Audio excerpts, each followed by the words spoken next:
Kumari special. இன்னைக்கு வீட்லயே நம்ம ரொம்ப ஈஸியா க்ரீம் வச்சு கஸ்டர்ட் புட்டிங் எப்படி பண்ணலாம் அப்படிங்கறத இந்த வீடியோல பார்க்கலாம். கஸ்டர்ட் புட்டிங் பண்றதுக்கு ஃபர்ஸ்ட் ஒரு பேன்ல ஒரு 5 இருந்து 6 டேபிள் ஸ்பூன் அளவு கஸ்டர்ட் பவுடர் எடுத்துக்கங்க. இந்த கஸ்டர்ட் பவுடர் நீங்கள் என்ன ஃப்ளேவர் வேணாலும் எடுத்துக்கலாம். நான் இன்னைக்கு மேங்கோ ஃப்ளேவர் எடுத்திருக்கேன். கூடவே ஒரு 1/2 கப் அளவு சீனி எல்லாத்தையும் போட்டு நல்லா மிக்ஸ் பண்ணிடலாம். சீனி உங்களுக்கு எந்த அளவு தேவையோ அந்த அளவு நீங்கள் எடுத்துக்கங்க. இது கூடவே ஒரு 1/2 கப் அளவு பாலை ஊற்றி நல்லா மிக்ஸ் பண்ணிடலாம். கட்டி ஒன்றும் இல்லாமல் நல்லா மிக்ஸ் பண்ணிவிட்டு அதுக்கப்புறமா நம்ம ஸ்டவ்வில் வச்சு மிதமான சூட்டில் நல்லா மிக்ஸ் பண்ணிகிட்டே இருங்க. இந்த கஸ்டர்ட் பவுடர் பால் எல்லாம் சேர்ந்து நம்ம மிக்ஸ் பண்ண அது லைட்டாக திக்காகிட்டே இருக்கும். ஸோ கைவிடாமல் தொடர்ந்து அதை நல்லா கிளறி விட்டுட்டே இருங்க. இந்த மாதிரி லைட்டாக திக்காகி வரும்போது ஸ்டவ்வை ஆஃப் பண்ணிடலாம். நெக்ஸ்ட்டு ஒரு மிக்சிங் பவுலில் ஒரு 1/2 கப் அளவு விப்பிங் க்ரீம் எடுத்துக்கோங்க. உங்ககிட்ட விப்பிங் க்ரீம் இல்லைன்னா நீங்கள் அதுக்கு பதிலாக ஃப்ரெஷ் க்ரீம் கூட யூஸ் பண்ணிக்கலாம். நம்ம யூஸ் பண்ணுற க்ரீம் கொஞ்சம் ஜில்லுன்னு இருக்கிற மாதிரி ஃப்ரிட்ஜில் இருந்து குளிரோடு எடுத்து யூஸ் பண்ணுங்கள்.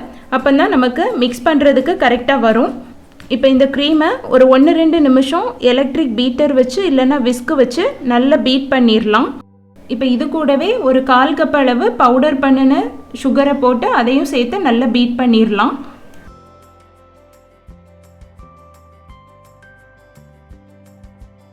ஒரு நிமிஷம் நல்லா பீட் பண்ணிவிட்டு இப்போ இது கூட நம்ம ஆல்ரெடி ரெடி பண்ணி வச்ச கஸ்டர்ட் மிக்ஸை சேர்த்து அதையும் பீட் பண்ணிடலாம்.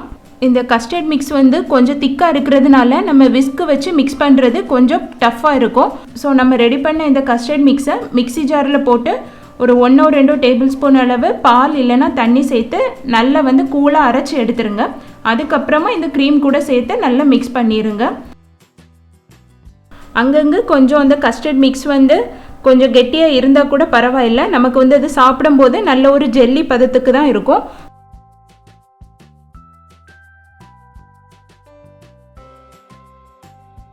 நல்ல க்ரீமியான புடிங் ரெடி பண்ணியாச்சு. இனி இது வேறு ஒரு பவுலுக்கு மாற்றி வச்சிடலாம்.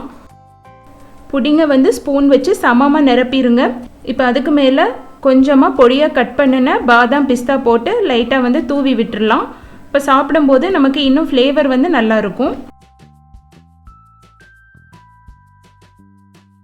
இப்போ இந்த புடிங்கை ஒரு 2 மணி நேரம் ஃப்ரிட்ஜில் வச்சுட்டு அதுக்கப்புறமா எடுத்து நம்ம சாப்பிட்டு பார்க்கலாம்.